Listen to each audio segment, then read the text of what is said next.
Hello, everyone. I see you all are coming in slowly. I'm going to give you about 5 minutes. I thank you for being here. We're going to have some good information tonight. My ride or die chick is upstairs in the bed. She's not feeling well, so she has a break for tonight. Although she doesn't need to be here for the Wednesday videos, just to observe. She's not required to be a participant next to me because it's more information than, well, she doesn't have to be here on Wednesdays, but she's required to be here on Sundays. So get a little break tonight since she's not feeling well. I'm going to give it a few more minutes, then I'm going to get started.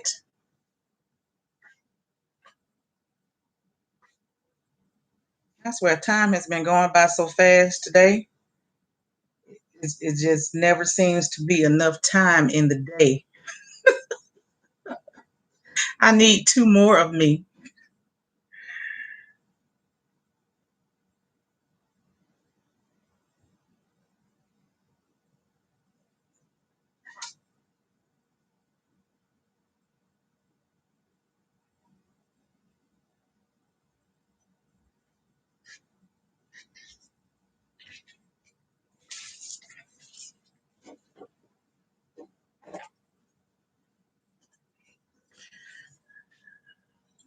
The person that's on here, if you can say hello, let me know where you're at, what city or state.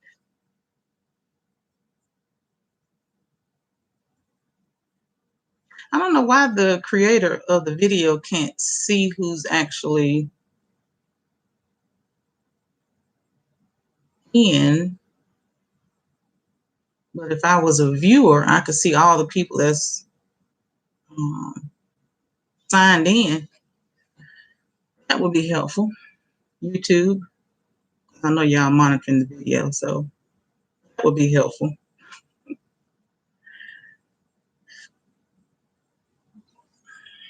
It is 7:02. I'm going to wait until about 7:05. And this video should not take more than 30 minutes. That is my goal for each of the videos. I know sometimes we're going to run over or have extended content that can take the video 45 minutes to an hour. The introduction video from this week, our premiere, ran an hour, and that was expected. But I know people's patience is thin, so my level of energy is not like it used to be, so I'm going to do my best to keep it at 30 minutes. I got 2 more minutes left.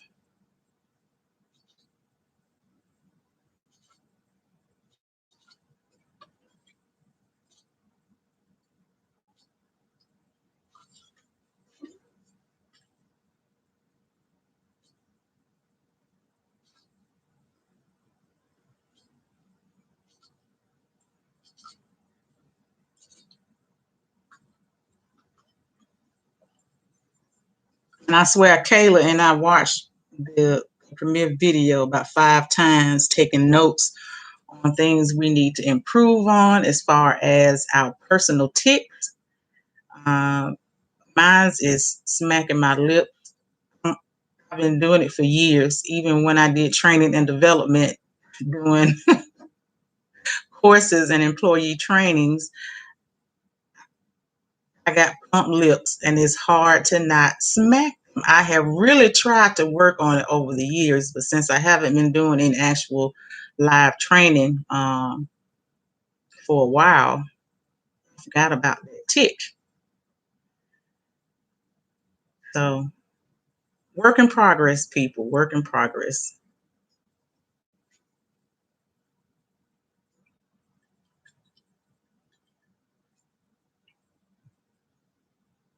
One minute to go.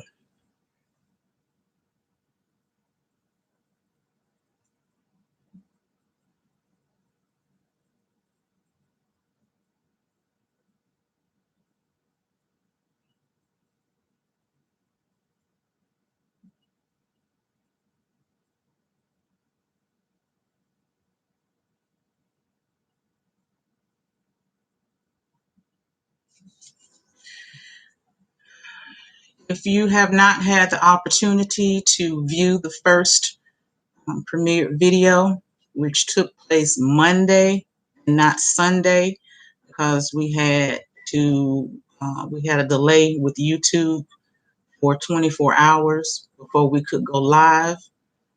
Um, so you can go back and view that at your leisure.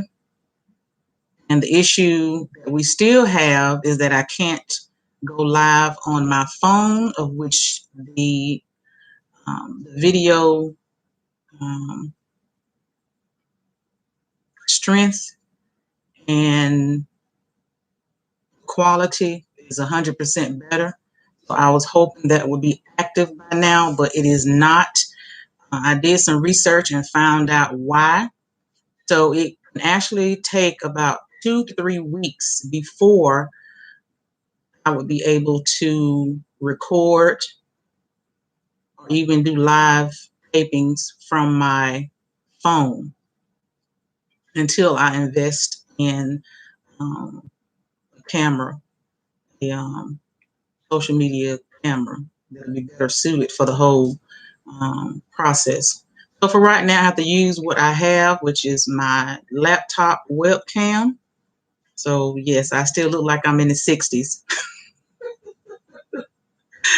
Okay, let's get started.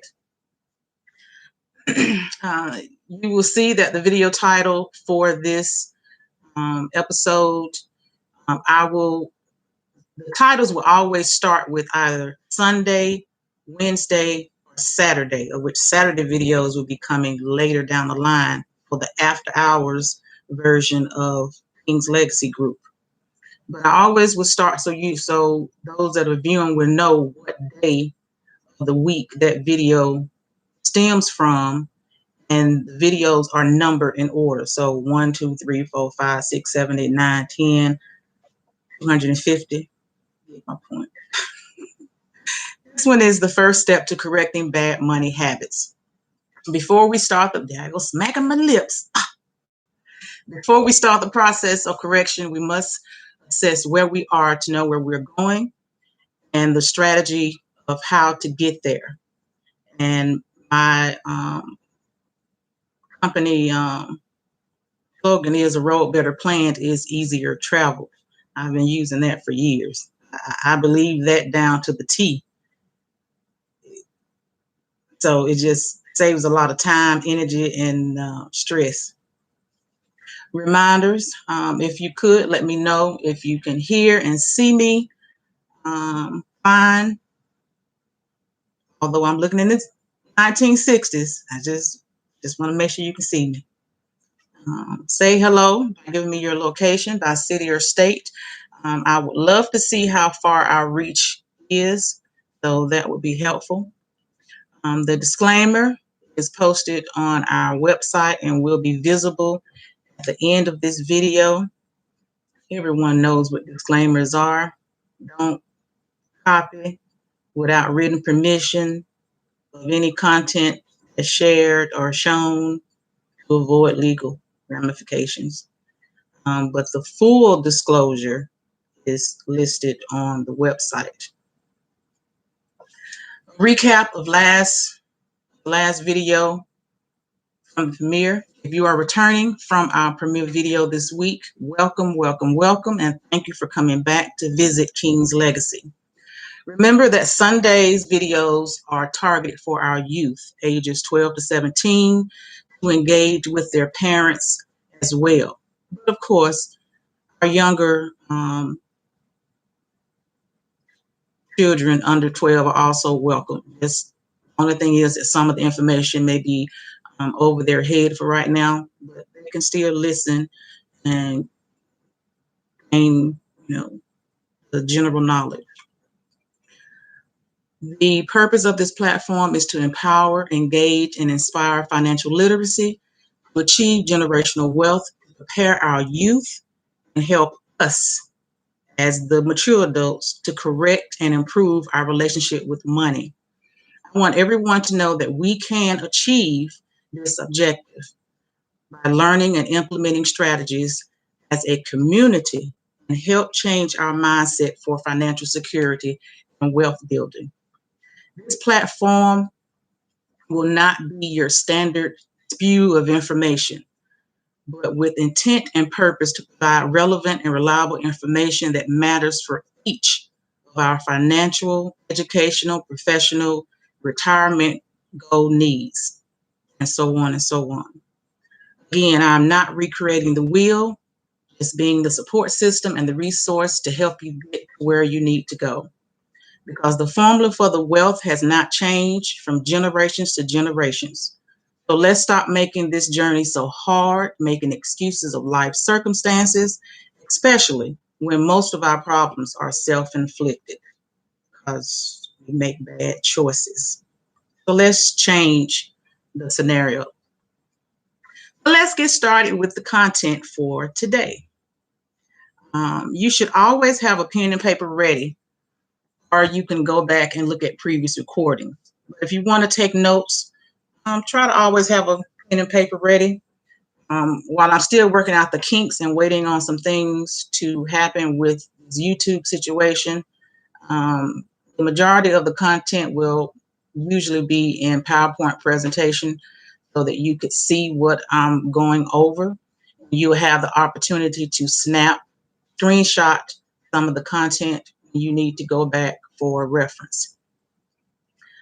Like I said, the situation with the video quality, I still have to keep using my webcam on my laptop until the features are enabled so that I could do it on my phone or any other digital device that would give better quality for the videos.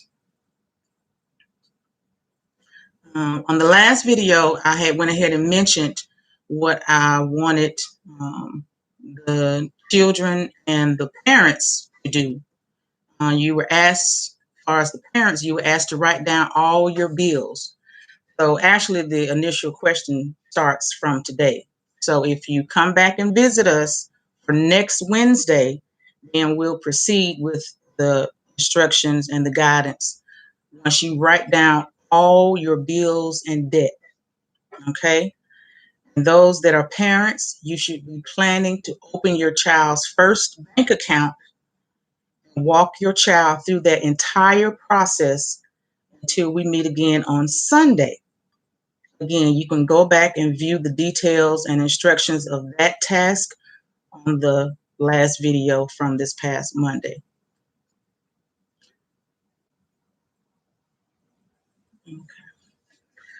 Again, having a pen and paper, that is a healing power of accomplishment to start the process of knowing where you stand to determine where you need to go and how to travel the road to get there. First thing I'm going to start with is what is a 50-30-20 rule. That rule helps you to determine the percentage that goes into your needs, wants, and liabilities as far as your bills, your financial responsibilities. You have 4 categories, again, to focus on. Your needs, your wants, your savings, and your debt repayment. There's a level of priority, and these levels, the 4 I just mentioned, are assessed in tiers, in tier levels. And of course, tier one is a priority. Tier one, you have your rent or mortgage. That can also consist of property tax and home insurance. That's not included in your loan, your mortgage payment. You have your utilities, you have your food, toiletries, you have public transportation, child care, child support, out-of-pocket medical, life insurance, your cell or your landline. You're going to see that in tier one and tier two. Because if you have a landline, you can choose not to have a cell phone if you have to budget and cut back. So it is a priority to have a communication device. But if you have a landline, you may want to consider getting rid of your cell if you need to. Again, if you need to cut costs, to put yourself in a better situation to save money, to use that money for something else. Tier two, renter's insurance, house supplies, your cable, internet, cell phone, car note, car insurance, AAA, gasoline. That is tier two, the second priority. Not a necessity, but a want. Tier three is clothing and other apparel, like your shoes, whatever. Subscriptions, memberships, expense of entertainment. Again, definitely a want, not a need. Tier four, your amount of giving as far as donations and tithes, your self-care grooming, home decor, business expense if you are a business owner, investments, school expense, and other things. Those are the four levels of priority in your financial bill pay. So the questions, looking at your bank statement from last month, what you spent this month, how much was a need versus want? How much was not a necessity? So once you do that assessment, because you can't figure out what you need to do until you see where you're at. So that's why writing everything down, and you need to be honest. Don't leave out anything. We can't help you work through this and give you the right guidance if you're not honest with yourself. So let's be honest when we come back next Wednesday to start the next process. So again, looking back at your bank statement, once you determine need versus want versus debt, then you need to decide on what can you trim or where can you trim the fat to cut cost, and what can you choose to eliminate. So from that, you need to start thinking about budgeting. When I bought my first house back in 2000, I want to say 2005, I budgeted and broke down so bad where I survived off the bare minimum, do what I had to do to pay my bills on time, which I paid off all my debt. That was the best feeling in the world. Ended up taking my whole family to Carrabba's, bought everybody dinner. It just felt so darn good. But anyway, I was on a strict budget for grocery. Plus that the kids turned their light off. Uh, Cook big meals that last 3 to 4 days. Just did what I had to do to be ready to buy a house and pay all my debt off before I bought that house. Um, so yeah, budgeting is hard, but it's necessary. And once you get into the habit of it, see the benefits from it, it is such a mental relief. So it's fine to be scared and have a little anxiety, but you got to do it. We're going to go into further details on the next video, next Wednesday, break it down so that you can see some light through the window. So again, determining what you can trim down, cut cost, or what you can choose to eliminate. What does your idea of your emergency fund, savings, investing, retirement, and debt look like to you? Remember that 50-30-20 rule I mentioned? What it is a rule of thumb that is a guideline for allocating your budget accordingly. 50% should go towards your needs, 30% goes towards your wants, 20% to your financial goals. And one of your biggest financial goals is to relieve yourself of negative debt. I emphasize negative debt. Good debt is good. It's the bad debt that you need to get control of. This was a rule that was popularized by Elizabeth Warren and her daughter, Amelia Warren. So again, it's nothing new. I'm not giving y'all, some of the information will be new, but I'm not recreating the wheel. This is information that has been around for years. And too many of us have not taken advantage of the opportunity to follow suit of financial literacy. That's knowledge, that's skills, that's putting action to plan. I don't know how I got out of my determination and diligence like I had before I bought my first house. I guess I became comfortable and lazy, and I let life circumstances affect my relationship with money. But again, it's never too late to make corrections. I got back on track.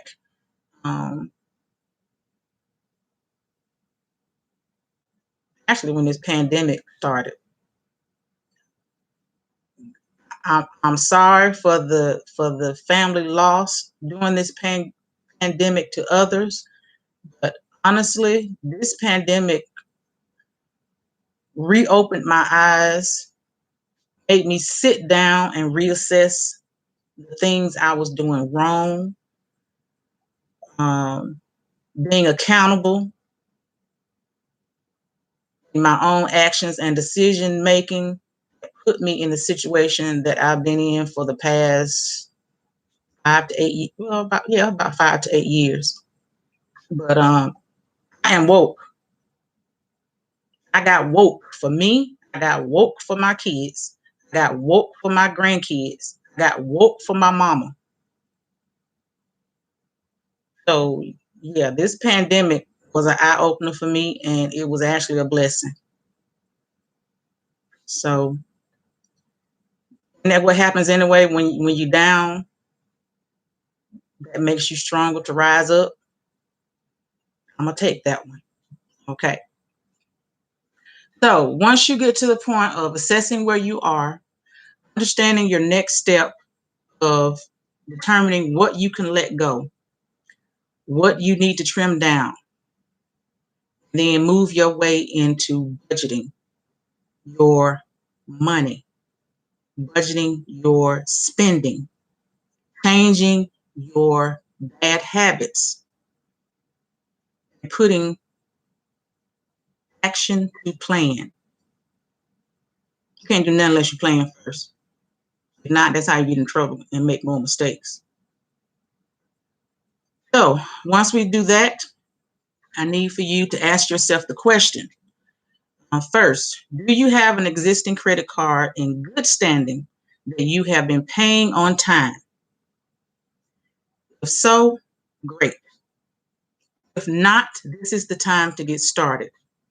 I want y'all to get out of your head all this other stuff y'all been hearing, because I'm going to be straightforward with you, give you hacks, give you tips, give you strategies. Again, I'm not making this stuff up, nor am I creating anything new. I'm just sharing the information, give you the steps to take to change your life situation. So, if you don't have a credit card, if you're in a position to get one, you need to get one through a brick and mortar bank or credit union, not no online credit card. Okay? You can get a credit card either secured or unsecured.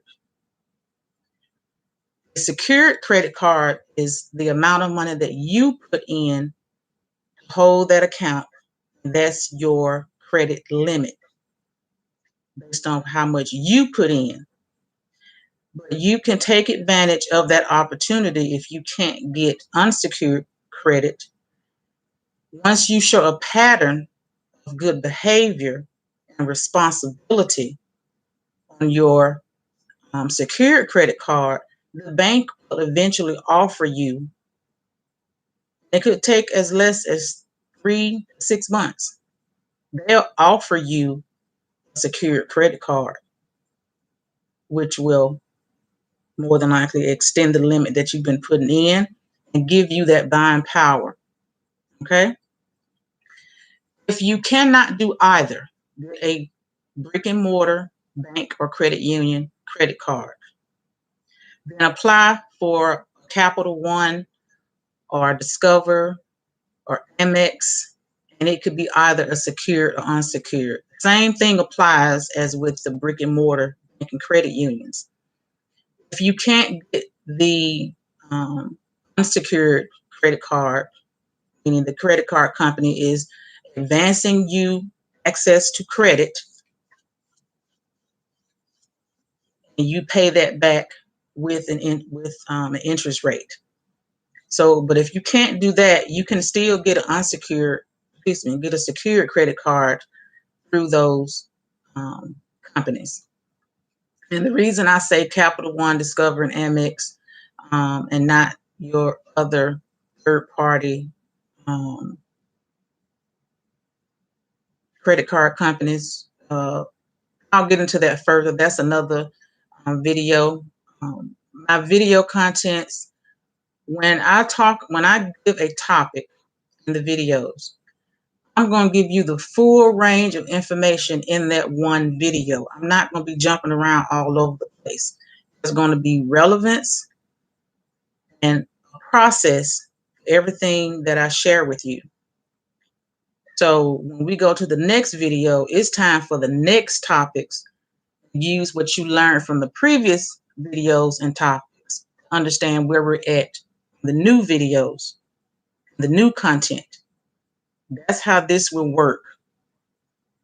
I'm not trying to give you no short clips of information and ask you to pay for the full information later. No, I'm here for my purpose. Share information to prepare our community, to help build our community with financial literacy to achieve generational wealth, to achieve wealthiness,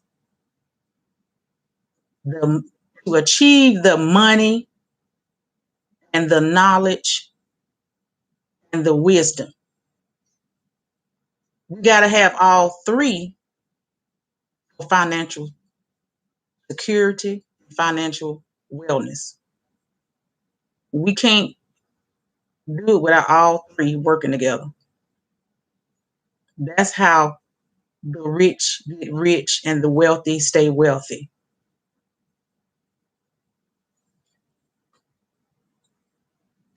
Okay, let's focus on some tips. If your bills, for example, your utility bills, We all know our bills come once a month. It's due once a month. We all know that. So if you use one of your paychecks to pay all your utility bills, instead of paying your utility bills out of one paycheck, that's a higher impact of your available money. It would make more sense if you break those payments up into bi-weekly payments. That way is less of an impact of money coming out of your available cash. Then you have the opportunity to use that that freed up cash to accomplish other things instead of keep stressing to pay bill to bill to bill to bill from paycheck paycheck to paycheck. Break it down so it's less of an impact on your available cash. That frees up some of your mental stress because you paying it all at one time by the due date, then you broke until next paycheck. We're going to talk about living paycheck to paycheck on another video. So again, work on the impact of the available cash you have by splitting your bill payments in half, like your utility bills. You may not be able to do some other bills that way. Your utility bills, you definitely can. So again, that goes with sitting down, looking at your bills when they're due, and the amount that you owe. Okay. Something else I mentioned. Keeping track of your bills and payments. Don't just do it when your bill comes in the mail. You just throw it on the table. You just know it's going to be due by the 15th or by the 6th or by the 23rd, whatever the case may be. Don't wait until the last minute to look at your bills.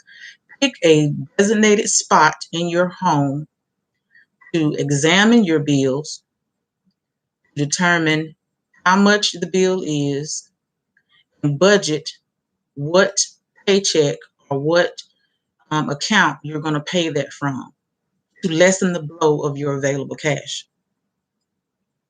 Another thing about looking at your bills, you need to determine if your bills are I lost my train of thought. You need to determine if you are paying too much, meaning your rates went up. You need to determine if there's any discrepancies on your bill. You need to determine if you didn't receive any credits you were supposed to.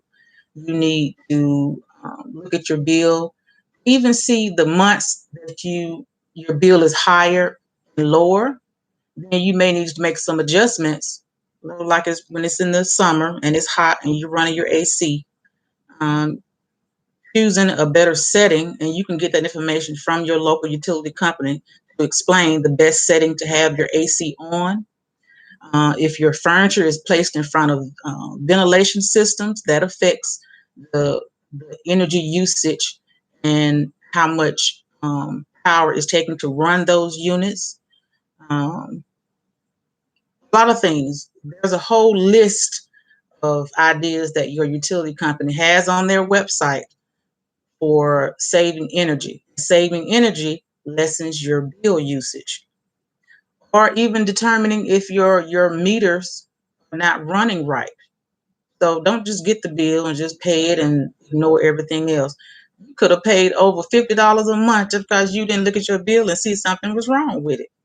So be accountable and review your billing statements before you pay. Create a system of where you pay your bills, where you store your bills, how you file your bills. All of that comes into play with discipline.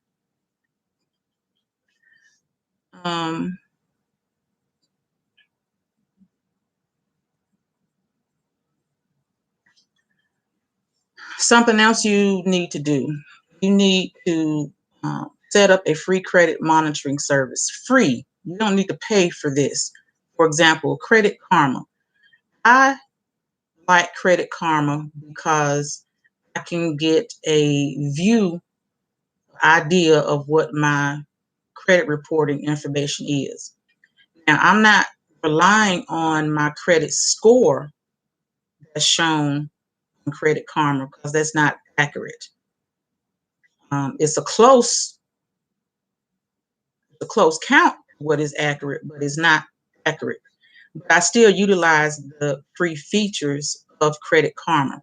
So use it as a access to free monitoring to keep track of what's going on and what's already on your credit report. Now that information is correct.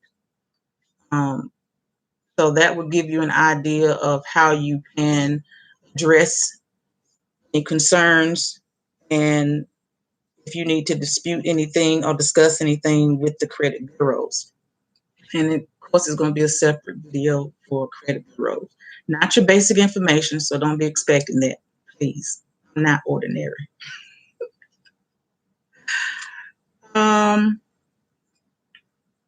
When your bills are due, the due date, it's good to get in the habit of paying your bills. I say 5 days, but at the very limit, 3 days before, 3 business days before the due date, so that your payment has time to post and to post on time. I prefer to do 5 days, so that way I don't have to worry about it being late and accruing any fees and affecting my good reporting history. Because I work hard to get my good reporting history back. Oh my Lord, I had worked so hard, but it was worth it.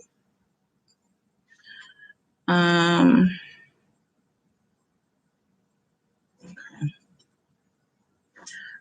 tip, if you have a personal vehicle, this is about building your credit, personal and business. But this is just a simple tip here. If you have a personal vehicle, to help build your personal credit, you should apply for a gas card. For example, Quick Trip. When you go to the gas pump, those little pamphlets, you have pamphlets for personal and you have pamphlets for fleet, which is used for a business. So instead of using your debit card or cash, because there is no value or benefit of using either. So use the credit card that you apply for wisely and responsibly. Only buy gas. Don't go in there and get happy buying the junk food and the coffee and the hot dogs and the other stuff in there. Just use it for gas. The whole purpose of this platform is to change our mindset and bad behavior. Only use the card when you know you have the money, the cash, to pay it back either immediately or 5 days before the due date on the credit card. Use it when you know you have it. Budget the amount of gas you get in your vehicle per week. Don't just drive around all nilly-willy because you know you got a gas card, you can put gas in it. Be mindful of the amount of gas that you pay for. Choose the lesser rate. Like I only buy gas at Quick Trip and Kroger. Because of my job, the only time I buy gas other than Quick Trip and Kroger, if I can't get to a gas station, I got to get to the close. I can't get to one of those, but I got to get to the closest one because of my job. So again, this is about changing our mindset, making better decisions. I'm going to be done in just a moment. So again, instead of using your debit or cash, use the gas card. That helps you build your credit, your personal credit. That's the easiest thing you could do to help build your personal credit. I'm going to explain something about paying your bill, paying your credit card bill. I'm going to get to that in just a moment. Now, if you have a business, You definitely should have a fleet gas card. You definitely should have a fleet gas card because you need to build your business credit. And again, that's one of the easiest, simplest, quickest ways to help build your business credit. So if you don't, you need to get one. Same thing applies to the personal. You need to get one. Maximize, utilize good credit. The issue only comes when you have bad credit because you made bad choices, bad decisions on how you used it and how you pay it.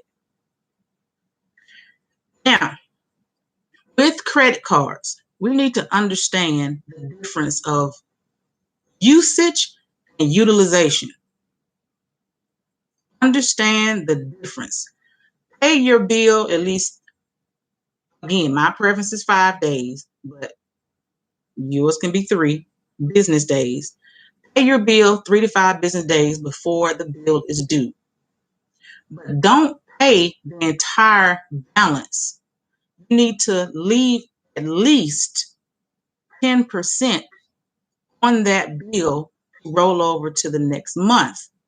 And I'm going to explain this. What is the purpose of a credit card company? They want to offer you access to their money. You pay them later with interest. That interest you pay them is how they make money. So if you paying your entire balance before the bill due date every month, because what affects your credit is your due date is the reporting period for the credit card company. Anything that happens after that date, up to that date, is irrelevant. So if your credit limit is $500, you can spend $500 every month, but you just got to make sure you pay back all of it except 10%. You can choose less than 10%, but just keep it at 10%. That's the safe ground. So that it rolls over to the next month. That's how the credit card company gets their interest. That's how your credit score shoots up. That's what you're supposed to do. That's how that works. So don't pay all of it off every month before the due date. Leave a little sum on there so that the company can get their interest.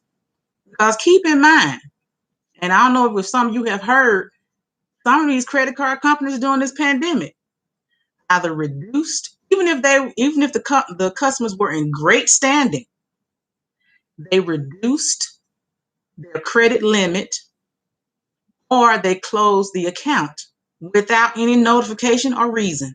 They don't have to. But I can tell you their mindset. If you're going to pay your bill, it's just one example of why they did those things.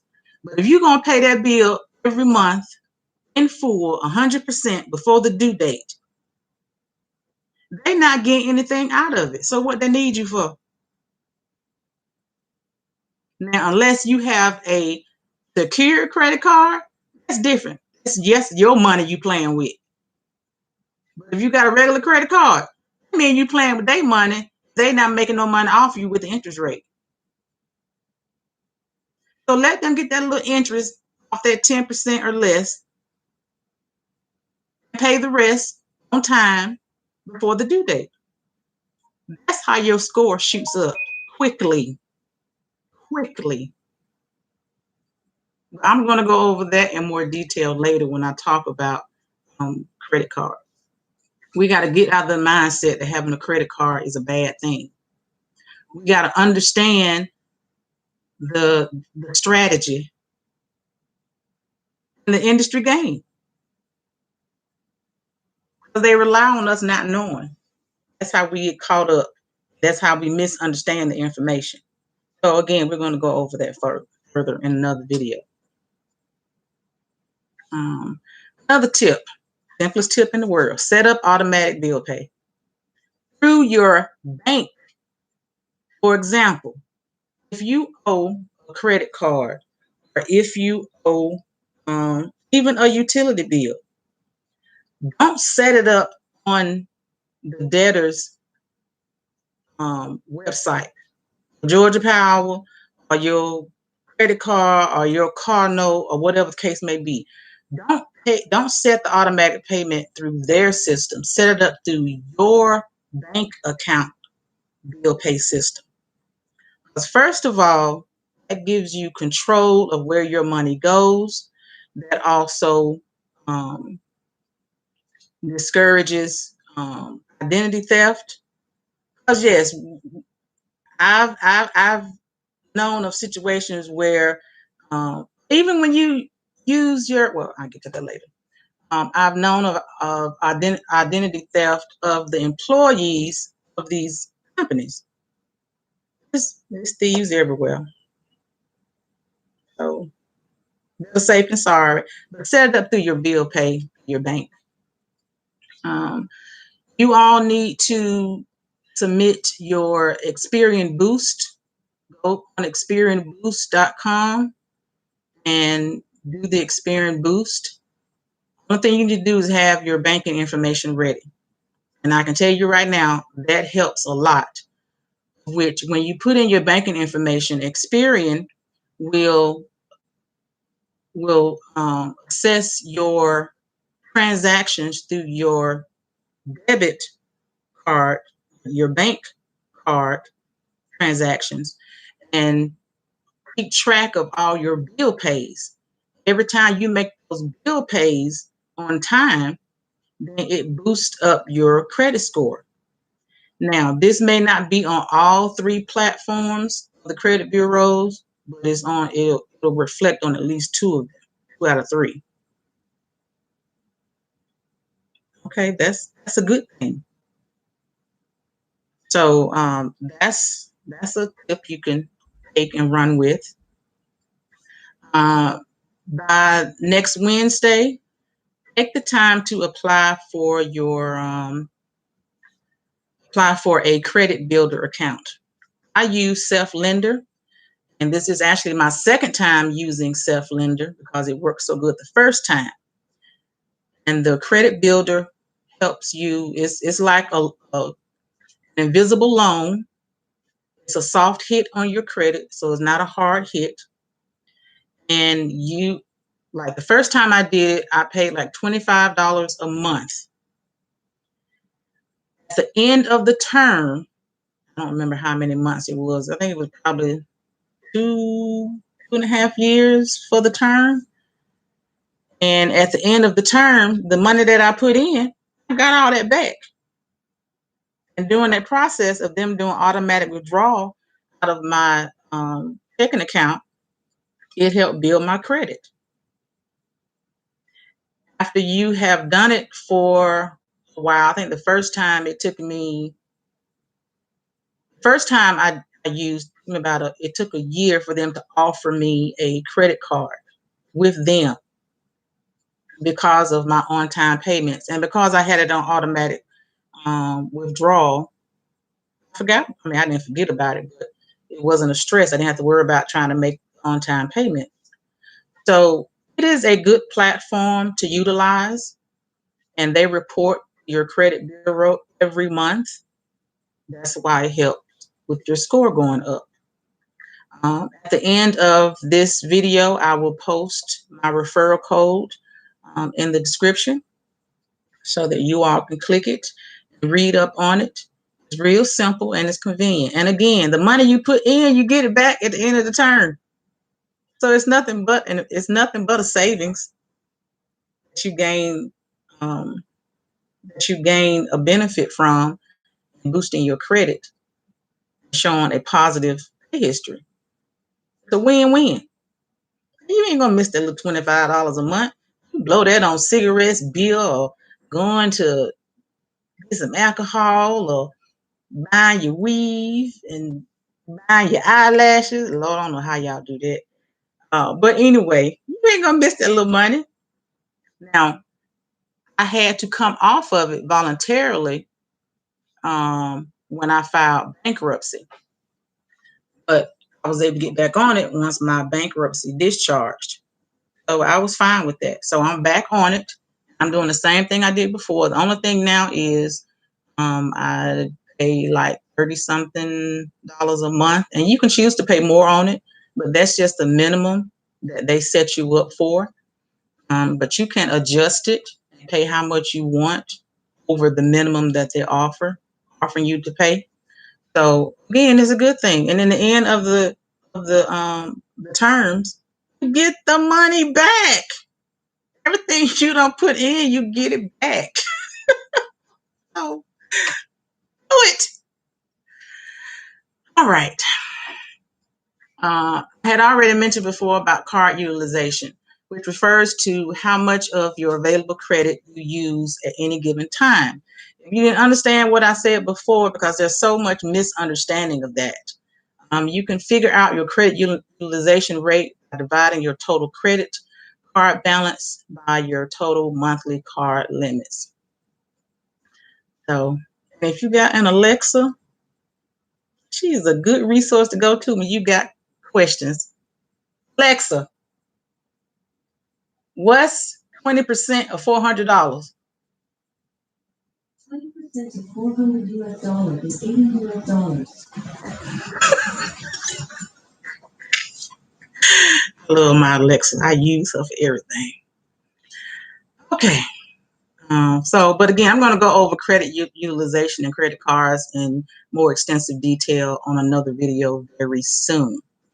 Because I want everybody to have a clear understanding of how that actually works. A lot of people have the wrong perception of what that means and how to get your credit score to escalate with good payments, on-time payments. Next tip, start investing. I can't stress that enough. When I first heard about stocks, I was this was probably 4 or 5 years after high school. I graduated in 1990. And I was having a conversation with someone. I'm listening to what they're saying, and I'm feeling motivated to learn what they're saying. The more they communicated, I'm thinking in my head, I don't know what the hell you talking about.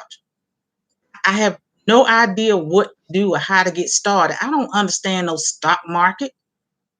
I don't understand how to read them damn graphs and charts they be showing on the TV, and I'm not smart enough for that. So I did nothing.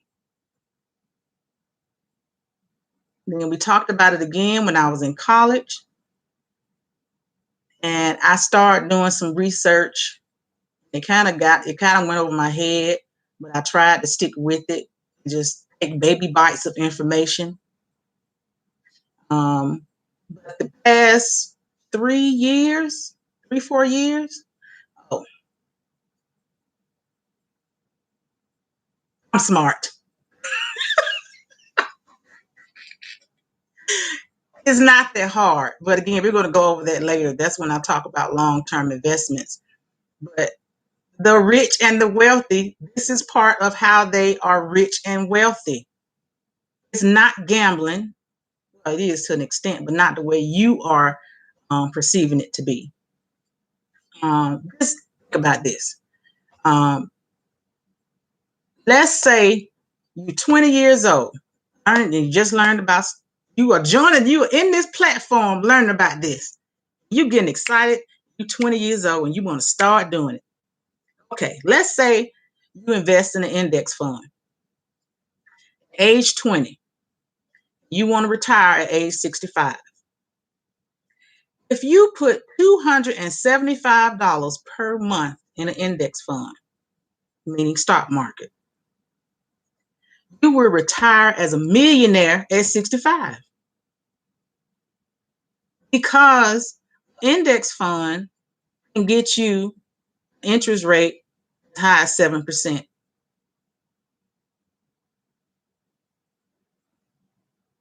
That's compound interest, $275. Now, let's go back to that comment about the hair and the eyelashes and shoes, standing in line to buy shoes, sleeping overnight outside to buy shoes that cost you a car note. Our priorities, people, we got to get it together. Well, I ain't gonna say we, because I ain't never spent no money on no bullshit. I mean, on no mess like that. I just do it myself. But anyway, if that's your preference, the point is you need to change your mindset. That's not, your preferences are not a priority. But that same money you spent on that crap, it brings no value to your life other than looking good for a few moments.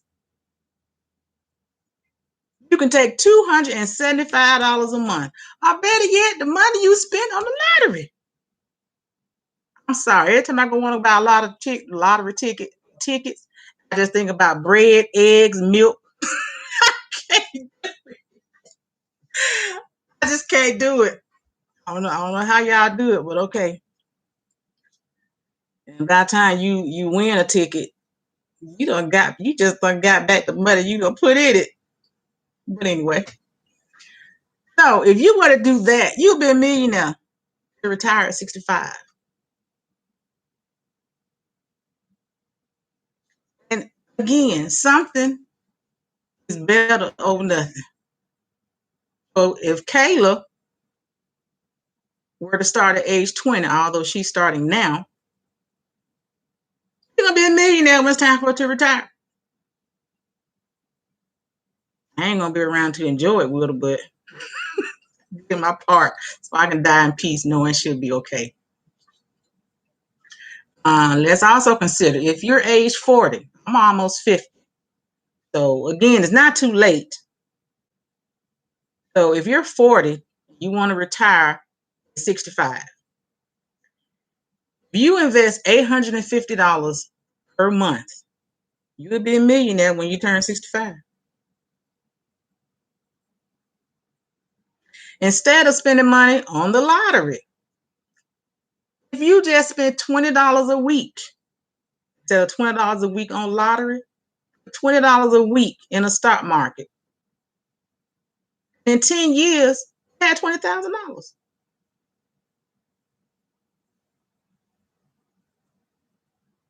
That's $20,000 more than you would have had by keep playing the lottery and getting nothing, or win $500. Passive income is the secret of the wealthy. Passive income is money that you make off something that you own or that you created while you're off doing something else.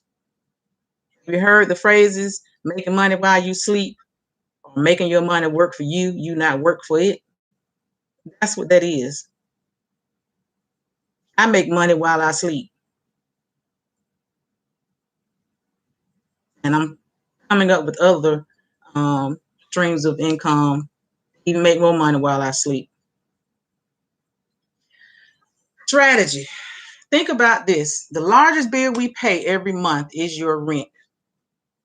And none of your good on-time payments are reported to increase your credit worthiness. We pay our rent with a check, money order, cashier's check, debit card, or cash. And 90% of the time, well, 98% of the time, we don't even get to thank you for doing this. So why not pay your rent with your credit card and see the benefits from doing so? I've already explained how you strategize, utilize your credit card, build your credit score, and to build your good credit history. So why not pay your rent with your credit card? And you do the same process. You have 5 days. Your rent is due on the 3rd. You pay it with your credit card because the funds are available. You have the available credit. You have the available credit limit. You have 20 days. As I said, you need to try to pay your bills 5 days before the due date, so you'll have time for the process and post on time. You have that time frame. You're available to have available cash. do other things you need to do. You just got to make sure that that rent that you paid for on the 3rd is in there when you pay it the 5 days before the due date. And by doing that, you have built your credit score, your buying power, and establishing a recurring good payment history. Then you also get the benefits of using the credit card, gain credit rewards, building reward points, increasing your credit score, and elevating your buying power. There's no reason not to do this. You get no benefit by paying debit cash. We got to start utilizing what we have. This is what the wealthy do. They utilize the power of what they have, maximize it. So next week, oh man, this lasting an hour. I tried to keep it at 30. Oh, I got to work on that. I may have to trim it down a little bit. So I got to work on that. But honestly, today I was just tired. I ran out of time. I wasn't able to actually put the content in my PowerPoint. And doing the PowerPoint helps me to count my time. So I'll get better. But I hope that the information that you received today, next week, Wednesday, we're going to expand the knowledge given from today. And Sunday, we will expand the knowledge that was given from Monday. Again, that's how the videos work. Content will flow, process and step for everything. So,